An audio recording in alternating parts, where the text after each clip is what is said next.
Europe भ्रमणमा रहेका प्रधानमन्त्री ओली र बेलायती समकक्षी मे बीच भेटवार्ता, राजकुमार ह्यारीसँग पनि छुट्टै भेट। लोकसेवा आयोगको विज्ञापन रोक्न नमिल्ने सामान्य प्रशासन मन्त्री पण्डितको भनाई, अन्तिम फैसला अदालतले गर्ने जिकिर। दार्चुलामा विद्यालयको शौचालयको सेफ्टी ट्याङ्कीमा खसेर 4 बालबालिकाको मृत्यु। चीनको गिजोउ प्रान्तमा बाढीबाट हजारौं प्रभावित, हजारौं हेक्टरमा लगाइएको बाली नष्ट। र विश्वकप क्रिकेटमा बङ्गलादेश र श्रीलङ्का बीचको खेलमा वर्षाले रद्द। मलेसियामा हुने अन्डर 19 क्रिकेट प्रतियोगिताको पहिलो खेलमा नेपाल र म्यानमार भिड्ने। नमस्कार, कान्तिपुर डायरीका साथमा साथी लक्ष्मी र म बासु। समाचार अब विस्तारमा। साताव्यापी युरोप भ्रमणमा रहेका प्रधानमन्त्री केपी शर्मा ओलीले बेलायतका राजकुमार ह्यारी र प्रधानमन्त्री टेरेजा मेसँग लन्डनमा छुट्टा छुट्टै भेटवार्ता गर्नुभएको छ। राजकुमार ह्यारीसँग लन्डन स्थित केन्सिङटन प्यालेसमा भेट भएको हो। ह्यारीसँगको भेटमा नेपालमा भूकम्पले भौतिक संरचनामा पुर्याएको क्षतिको विषय र जलवायु परिवर्तनको विषयमा छलफल भएको बताइएको छ। यस्तै बेलायती समकक्षी मेसँग डाउनिङ स्ट्रिटमा भएको भेटमा द्विपक्षीय हितका विषयमा कुराकानी भएको हाम्रा लन्डन सहकर्मी रूपेश सिलवालले जनाएका छन्। 17 वर्षपछि नेपालका प्रधानमन्त्रीले गरेको पहिलो बेलायत भ्रमणका क्रममा ब्रिटिस गोर्खा सेनाका युद्धमा समेत छलफल भएको छ। प्रधानमन्त्री ओली भोलि फ्रान्स जानुहुनेछ। युरोपका स्विजरल्याण्ड, बेलायत र फ्रान्सको साताव्यापी भ्रमणका लागि प्रधानमन्त्री ओली गत शनिबार त्यसतर्फ जानुभएको हो।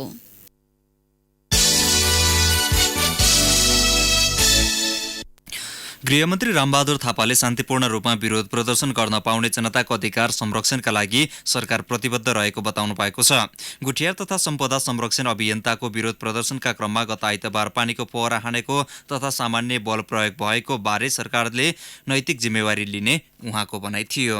निश्चय पनि त्यो घटनाबारे सरकारले नैतिक जिम्मेवारी लिन्छ र त्यहाँ जे कमी कमजोरी भएका छन् त्यो सरकारको तर्फबाट वा प्रदर्शनकारीहरूको तर्फबाट त्यसको चाहिँ छानबिन हुनुपर्छ भन्ने पक्षमा सरकार पनि छ र त्यो छानबिन भइरहेको छ भन्ने पनि मैले स्पष्ट गरिसकेको छु। प्रमुख प्रतिपक्षी नेपाली कांग्रेसले गुठियार तथा सम्पदा संरक्षण अभियन्तामाथि गत आइतबार भएको सरकारी दमनको जवाफ मागेपछि प्रतिनिधि सभाको आजको बैठकमा गृहमन्त्री थापाले जनताको नैसर्गिक अधिकार रक्षाका लागि सरकारको प्रतिबद्धता व्यक्त गर्नुभएको हो। शान्तिपूर्ण प्रदर्शनहरू जुलुसहरू गर्न नपाउने हो कि सरकार कतै फेरि अधिनायकवादतिर गइरहेको हो कि भन्ने जिज्ञासा र प्रश्न उठेको छ। तथ्यहरूले त्यो कुरालाई साबित गर्दैन। बरु चाहिँ राज्यले जनता को चाहिँ लोकतान्त्रिक अधिकारहरूलाई निर्वाध रूपमा चाहिँ संरक्षण गरेको छ, सुरक्षा दिएको भन्ने नै छ। जो दिनदिनै चाहिँ जो जुलुसहरू भइरहेका छन्, विरोध प्रदर्शनहरू ठाउँ ठाउँमा भइरहेका छन्, यो विधेयक सम्बन्धमा पनि आज पनि भइरहेकै छ। त्यहाँ कहीँ पनि त्यसलाई दमन गर्ने, रोक्ने र अधिनायकवाद लागू गर्ने भन्ने कुराहरू तथ्यले चाहिँ साबित गर्दैन। राज्य लोकतन्त्रको रक्षा गर्ने कुरामा चाहिँ पूर्ण रूपमा प्रतिबद्ध छ। सार्वजनिक सवारी आवागमनको रक्षा र सार्वजनिक सम्पत्तिको संरक्षण गर्नुपर्ने सरकारको दायित्व रहेको बताउँदै गृहमन्त्री थापाले राज्य र प्रदर्शनकारीबाट कानून मिचिएको भए कारबाहीको दायरामा ल्याउने बताउनु भयो। सोबारे अनुसन्धान भइरहेको उहाँको भनाइ छ। गृहमन्त्री थापाले घटनाप्रति दुःख समेत व्यक्त गर्नुभयो। त्यसअघि बैठकको सुरु भए लगत्तै प्रमुख प्रतिपक्षी नेपाली कांग्रेसका सांसद राजेन्द्र केसीले धर्म संस्कृतिमाथि नै आक्रमण प्रयास गर्ने सरकार सर्वसत्तावाद र अधिनायकवाद उन्मुख भएको आरोप लगाउनु भयो। उहाँले गुठी विधेयक विरुद्ध भएको विरोध प्रदर्शनमा गरिएको प्रहरी दमनको छानबिन गर्न माग गर्नुभयो। म अस्तिको सम्बन्धमा पनि मण्डलाको सम्बन्धमा गृहमन्त्रीज्यू यिनै हुनुहुन्छ। धेरै साथीहरूले कुटाई खानु भएको छ। उपत्यकावासी विशेष गरेर नेवार जातिहरू अत्यन्त आक्रोशित हुनुहुन्छ। एउटा तत्काल छानबिन समिति बनाइयोस् भनेर म सदनमा माग गर्छु। अन्यथा भोलि रात हिजो पनि अष्टल इन्डोर चौकमा लखौला भेट जुलुस निस्किसकेको छ। फेरि थामी नसक्नु जो जुलुसलाई फेरि सरकारले भोलि चाहिँ कन्ट्रोल गर्न नसक्ला। समाजवादी पार्टी नेपालका राजेन्द्र श्रेष्ठले संविधान विपरीत गुठी विधेयक ल्याइएको भन्दै त्यसलाई फिर्ता लिन माग गर्नुभयो।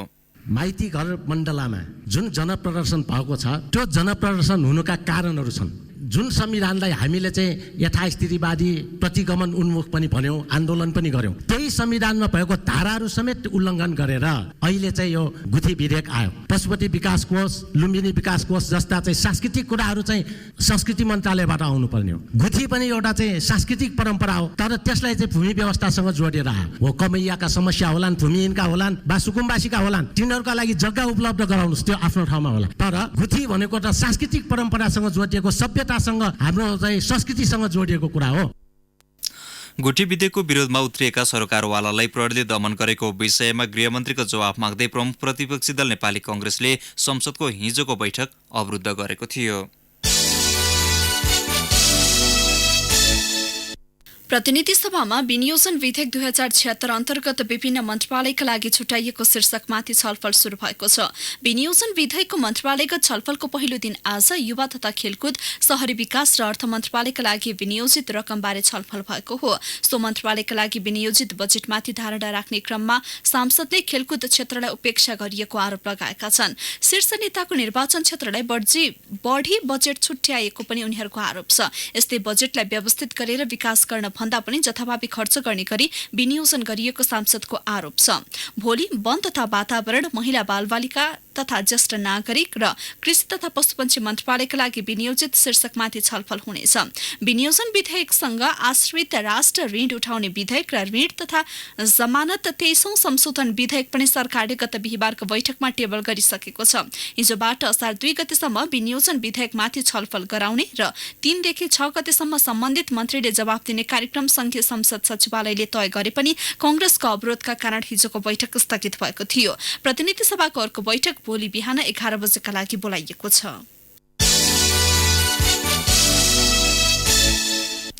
दार्चुलामा विद्यालयको शौचालयको सेफ्टी ट्याङ्कीमा खसेर 4 बालबालिकाको मृत्यु भएको छ। नौगाड गाउँपालिका वडा नम्बर 4 मा रहेको गणेश विनायक माविको शौचालयको सेफ्टी ट्याङ्कीमा खसेर 4 बालबालिकाको मृत्यु भएको जिल्ला प्रहरी कार्यालयले जनाएको छ। मृतकको पहिचान भएको छैन। घटनाबारे थप विवरण आउन बाँकी छ। संघीय मामिला तथा सामान्य प्रशासन मन्त्री लालबाबु पण्डितले स्थानीय तहमा कर्मचारी भर्ना गर्न लोकसेवाले प्रकाशित गरेको विज्ञापन मन्त्रालयले तत्काल रोक्ने सम्भावना नरहेको बताउनु भएको छ। विज्ञापन रद्द गर्न राज्य व्यवस्था तथा सुशासन समितिले गरेको निर्देशनको अन्तिम व्याख्या अदालतले गर्ने उहाँले प्रश्न पार्नुभयो। राजधानीमा आज आयोजित एक कार्यक्रममा मन्त्री पण्डितले निर्देशनको बारेमा आयोग र समितिमा तत्काल कुनै पत्रचार नगर्ने भन्दै संवैधानिक संकट देखिए यसको छिनोफानो अदालतले गर्ने बताउनुभयो। सरकारको कुरा नसुन्दै निर्णय हुन्छ भने यो कति जायज रहन जायज। त्यसकारणले अहिले राज्य व्यवस्था तथा सुशासन समितिले गरेको निर्णयको पुष्टि सम्बन्धित समितिले नै गर्नुपर्छ र लोकसेवा आयोगले गरेको निर्णयको पुष्टि लोकसेवा आयोगले गर्नुपर्छ। संवैधानिक विवाद उत्पन्न भयो भने सर्वोच्च अदालतले निरूपण गर्ने कुरामा कुनै दुई मत छैन। त्यसकारणले अहिले यो विज्ञापन संवैधानिक, कानुनी र लोकसेवा आयोगको ऐन मूल्य मान्यता अनुरूप नै छ। त्यसकारणले यसलाई खारिज गर्नुपर्ने अवस्था मैले देख्दिन। विज्ञापन पूर्ण रूपमा कानून सम्मत रहेको दावी गर्दै उहाँले अदालतले दिएको निर्देशन पनि मन्त्रालयले पालना गर्ने बताउनुभयो। संविधान, कर्मचारी समायोजन ऐन र स्थानीय तहले गरेको संगठन तथा व्यवस्थापन सर्वेक्षण अनुसार नै लोकसेवा आयोगले विज्ञापन निकालेको मन्त्री पण्डितको भनाइ थियो। यसैबीच राज्य व्यवस्था तथा सुशासन समितिले लोकसेवा विज्ञापन रोक्न दिएको निर्देशनको विरोधमा काठमाडौँमा आज प्रदर्शन भएको छ। लोकसेवा विज्ञापनमा आवेदन दिएका र अन्य परीक्षार्थीले माइतीघर मण्डलामा प्रदर्शन गरेका हुन्। कान्तिपुर डायरीमा अब ब्रेकको पालो। अब बाँकी प्रसंग। वैज्ञानिक उपकरणका प्रयोगकर्ता र निर्माणकर्ता बीच समन्वय गराउने उद्देश्यले 2 दिने विज्ञान सडक मेला आज सुरु भएको छ। नेपाल विज्ञान तथा प्रविधि प्रतिष्ठान नास्टको आयोजनामा ललितपुरको जावलाखेल स्थित खेल मैदानमा सुरु मेलामा वैज्ञानिक र सर्वसाधारण बीच विज्ञान, प्रविधि, नवीनता र परिवर्तन सम्बन्धी विभिन्न विषयमा चर्चा गरिएको छ। समाजमा भएका अनुसन्धान र परिवर्तनका कुरालाई जनमानसमा प्रचार गरी विज्ञान र प्रविधिका माध्यमलाई मनोरञ्जनका साथ अघि बढाउने उद्देश्यले मेला आयोजना गरिएको नास्टका उपकुलपति सुनिल बाबु श्रेष्ठले बताउनुभयो। विज्ञान भनेको एकदम जटिल विषय हो। यसलाई चाहिँ मनोरञ्जनक हिसाबले चाहिँ गर्न सकिँदैन भन्ने हिसाबलाई जोड्नको लागि यो विज्ञान भनेको सजिलो छ, त्यसै जटिल पनि छैन र यो चाहिँ मनोरञ्जनको तरिकाबाट चाहिँ यो इन्ट्रेस्टिङ छ भन्ने हिसाबले चाहिँ जनमानसमा त्यो चेतना पनि अभिवृद्धि गर्नको पनि यो आयोजना गरेको। नेपाल भ्रमण वर्ष 2020लाई प्रभावकारी रूपमा सञ्चालन गर्न भन्दै सरकारले प्रदेश स्तरीय पर्यटन प्रवर्तन समिति गठन गरेको छ। स्थानीय तहदेखि अन्तर्राष्ट्रिय रूपमै पर्यटन जागरण अभियान सञ्चालन गर्न सम्बन्धित प्रदेशका मुख्यमन्त्री, संरक्षक, उद्योग, पर्यटन, वन तथा वातावरण मन्त्री अध्यक्ष रहने गरी समिति बनाइएको संस्कृति, पर्यटन तथा नागरिक उड्डयन मन्त्रालयले जनाएको छ। भ्रमण वर्ष अभियान सञ्चालन गर्न क्षेत्रगत तथा विषयगत निकायका अतिरिक्त तहगत सहकारी एवं सामञ्जस्यता कायम गरी भ्रमण वर्ष सम्बन्धी कार्यक्रम सञ्चालन गर्न प्रदेशको आवश्यकता अनुरूप सदस्यहरू थपघट हुने बताइएको छ। नेपाललाई विश्व पर्यटन बजारमा गुणस्तरीय पर्यटन गन्तव्यका रूपमा विकास र प्रवर्धन गर्दै सन् 2020 सम्ममा कम्तीमा 20 लाख पर्यटक भित्राउन, प्रति पर्यटक खर्च दर बढाउन र पर्यटकको बसाई अनुभवलाई थप सुखद बनाउन गुणात्मक रूपले सघाउ पुर्याउने उद्देश्यले सरकारले नेपाल भ्रमण वर्ष 2020 अभियान घोषणा गरेको थियो। सो अभियान अन्तर्गत विभिन्न प्रवर्धनात्मक कार्यक्रम सञ्चालन भइरहेको छ।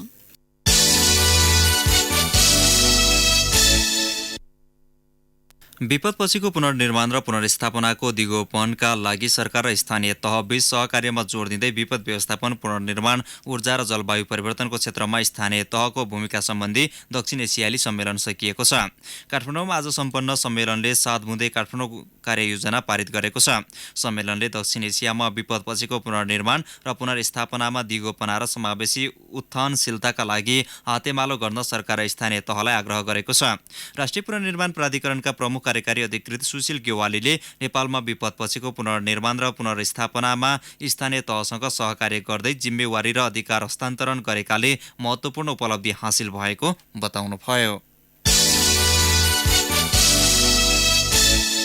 अम्लेखगञ्ज रक्सोल मोतिहारी तेल पाइपलाइन परियोजना अन्तर्गत नेपालतर्फको वीरगञ्ज पथलैया व्यापारिक मार्गमा फाइबरको पाइपलाइन सडक विस्तारको क्रममा फुटेको छ।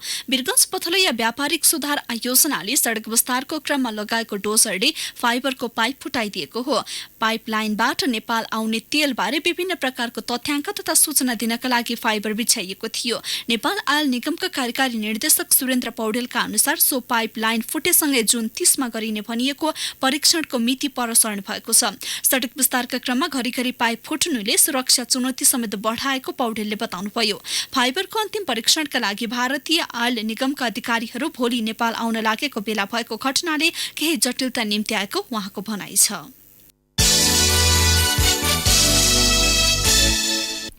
साना तथा घरेलु उद्योग स्थापना गर्न रूपन्देहीको तिलोत्तमा नगरपालिकाले औद्योगिक ग्राम स्थापना गर्ने भएको छ। नगरभित्र छरिएर रहेका उद्योगलाई एकै ठाउँमा विस्तार गर्न भन्दै तिलोत्तमा 10 को रोहिणी नदी पुलसँगै जोडिएको उत्तरतर्फको करिब 30 बिघा क्षेत्रमा औद्योगिक ग्राम स्थापना गर्न लागेको हो। नगर प्रमुख वासुदेव घिमिरेले साना तथा घरेलु उद्योग सञ्चालनका लागि औद्योगिक ग्रामको अवधारणा ल्याइएको बताउनुभयो। जग्गा अभावले उद्योग सञ्चालन गर्न नसकेका उद्योगहरूलाई लक्षित गरेको उहाँको भनाइ छ। कान्तिपुर डायरीमा अब सङ्खुवासभा डायरीको पालो।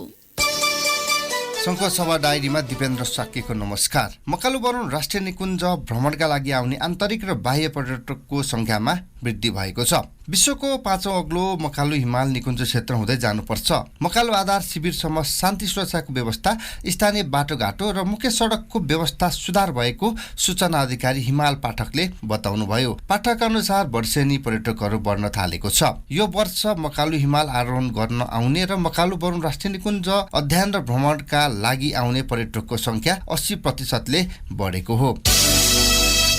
सङ्घसभाका 10वटा स्थानीय तहमा निजी ब्याङ्कका शाखा स्थापना भएका छन्। संघीयतामा प्रवेश गरेसँगै राष्ट्र ब्याङ्कले गत असार मसान्तभित्र सबै स्थानीय तहमा अनिवार्य ब्याङ्क स्थापना गरिसक्ने नीति ल्याएको थियो। त्यसको करिब 10 महिनापछि सङ्घसभाका 10वटा स्थानीय तहमा ब्याङ्कका शाखा स्थापना भएका हुन्। वर्षात सुरु भएपछि अरुण पारी पर्ने सङ्खुवासभाको सिल्चोङ गाउँपालिकाका स्थानीय चिन्तित छन्। हरेक वर्ष सिल्चोङका विभिन्न स्थानमा पहिरो जाने भएकाले स्थानीयलाई पहिरोको चिन्ताले सताएको छ।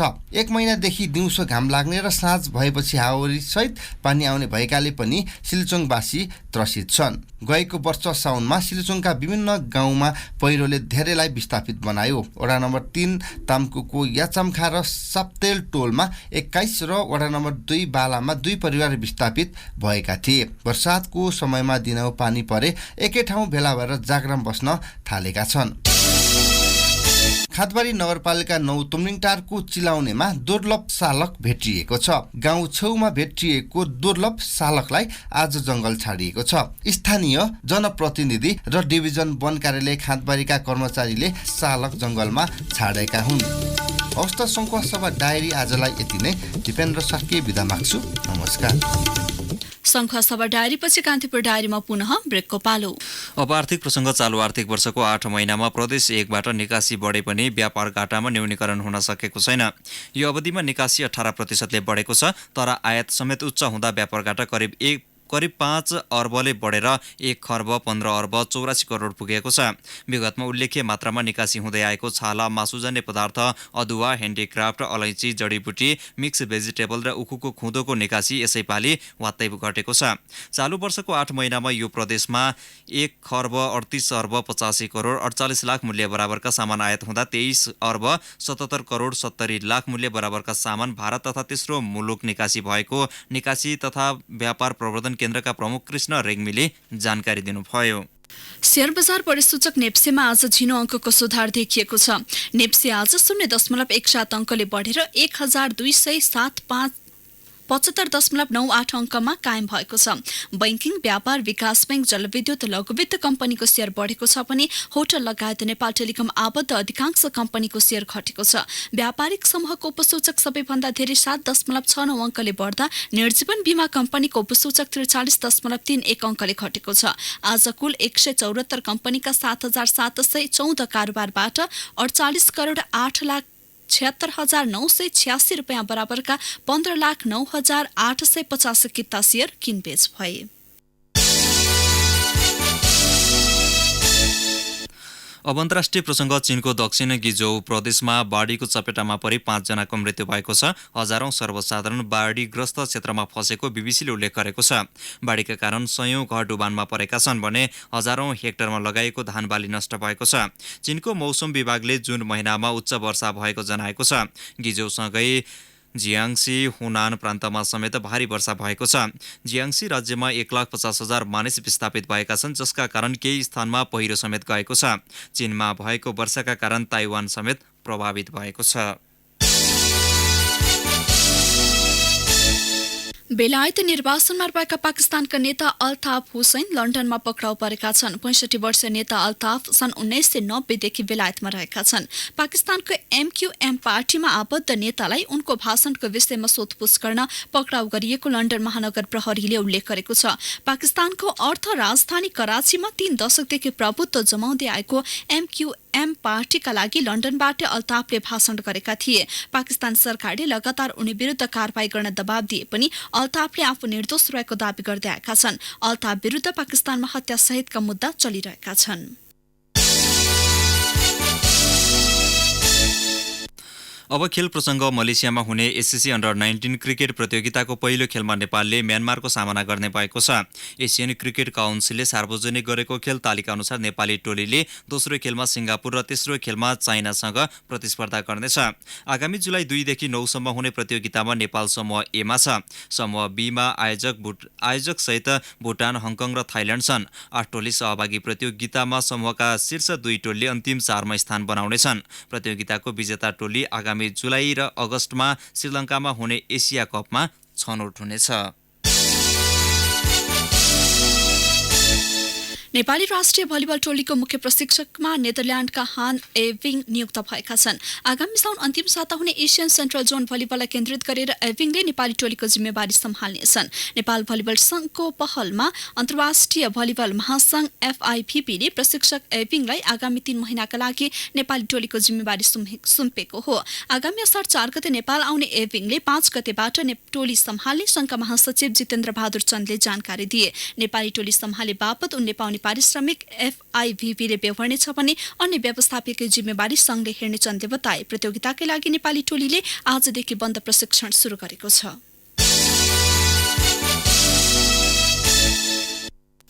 घरेलु मैदानमा आयोजना हुने 13औं दक्षिण एसियाली खेलकुद सागका लागि पुरुष टोलीको जिम्मेवारी बालगोपाल महर्जनले सम्हाल्ने भएका छन्। अखिल नेपाल फुटबल संघ एन्फाले उनलाई अन्डर 23 टोलीको जिम्मा दिएको हो। एन्फाले सहायक प्रशिक्षकमा राजेश मानन्द र गोलरक्षक प्रशिक्षकमा मृगेन्द्र मिश्रलाई जिम्मेवारी दिएको छ।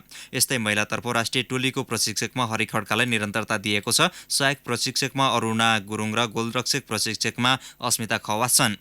एन्फाले आजै उमेर समूहको टोलीका लागि पनि प्रशिक्षक नियुक्त गरेको छ। पुरुष अन्डर 16 को मुख्य प्रशिक्षकमा सुनिल श्रेष्ठ, सहायकमा राजकुमार केसी र गोलरक्षक प्रशिक्षकमा विनोद डङ्गोल, पुरुष अन्डर 18 टोलीको मुख्य प्रशिक्षकमा चेतनारायण श्रेष्ठ र सहायकमा सनोज श्रेष्ठ र गोलरक्षक प्रशिक्षकमा छन्नुराम चौधरी छन्। अन्डर 15 महिला टोलीको मुख्य प्रशिक्षकमा राकेश श्रेष्ठ, सहायक प्रशिक्षकमा भगवती थापा र गोलरक्षक प्रशिक्षकमा मिन बस्नेत नियुक्त भएका छन्। एन्फाले फुटबल एकाडेमीको मुख्य प्रशिक्षकको जिम्मेवारी हरिओम श्रेष्ठलाई दिएको छ। यस्तै सहायक प्रशिक्षकमा पुकार गहतराज र गोलरक्षक प्रशिक्षकमा दिलीप छेत्रीले सहयोग गर्नेछन्। धरान एकाडेमीमा सुमन श्रेष्ठ, प्रदेश 2 मा प्रकाश अर्याल, प्रदेश 3 मा विनोद लामा, गण्डकी प्रदेशमा किरण श्रेष्ठ, प्रदेश 5 मा जनक केसी, कर्णाली र सुदूरपश्चिम प्रदेशमा दिपेश योन्जनले प्रशिक्षकको जिम्मेवारी पाएका छन्। अब आइसिसी विश्वकप क्रिकेट 2019 स्पेशलको पालो। ICC cricket world cup 2019 special.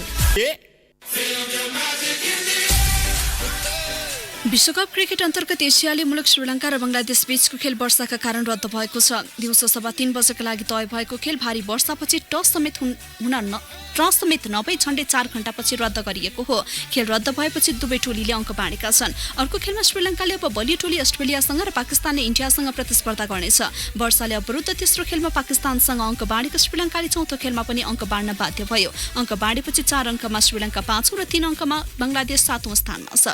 विश्वकप क्रिकेटमा दमदार प्रदर्शन गर्न नसके पनि अन्तर्राष्ट्रिय खेलहरूमा बलिया टोलीमाथि प्रभावशाली प्रदर्शन गर्दै आएको बंगलादेश पनि अर्को सुखद नतिजाको खोजीमा भए पनि दुवै टोलीले अङ्क बाँडे। एक दिवसीय क्रिकेटमा यी दुई टोली बीच भएको 45 फेटमा श्रीलङ्का 36 र बंगलादेश मात्र 7 खेलमा विजय भएका छन्। दुई खेल पनि बिना नतिजा सकिएका छन्।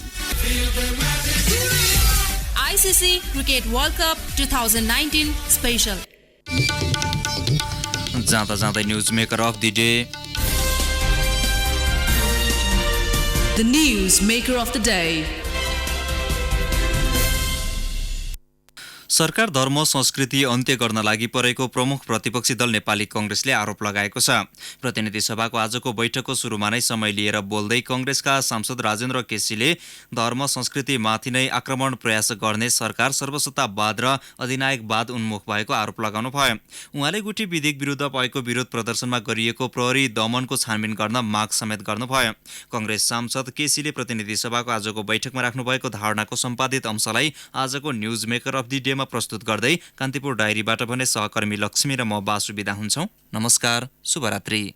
काठमाडौँलाई एउटा city of temple, city of festival भनिन्छ। यो मन्दिरै मन्दिरको सहर हो। यो चाडपर्व र परम्परा जात्रा मात्रको सहर पनि हो। यसको पहिचान पनि हो। यो पहिचान भनेको हाम्रो राष्ट्रियता पनि हो। आज त्यो समाप्त हुने खेल भइरहेको छ। यो भ्यालीवासीलाई कुनै हालतले पनि सहयोग हुने छैन। हिजो एउटा शान्तिपूर्ण आन्दोलन गरिरहेको आफ्ना पिता पुर्खाले राखेको गुठीलाई संरक्षण गर्छु भनेर जुन मण्डलामा शान्तिपूर्ण चाहिँ आएका गुठियारहरूलाई यो सरकारले निर्मम लाठीचार्ज गरेर जनतालाई त्रसित बनाएको छ। म यसको घोर भर्त्सना गर्न चाहन्छु। म सरकारलाई भन्न चाहन्छु, म उपत्यकाको सांसद भएको नाताले यदि धर्मलाई र यहाँको परम्परालाई विशेष गरेर नेवार जातिको जुन संस्कृति र संस्कार छ यसलाई चलाइयो भने निश्चित रूपले 10औं लाख मान्छे काठमाडौँको यो सरकारलाई प्रश्न गर्नेछन्।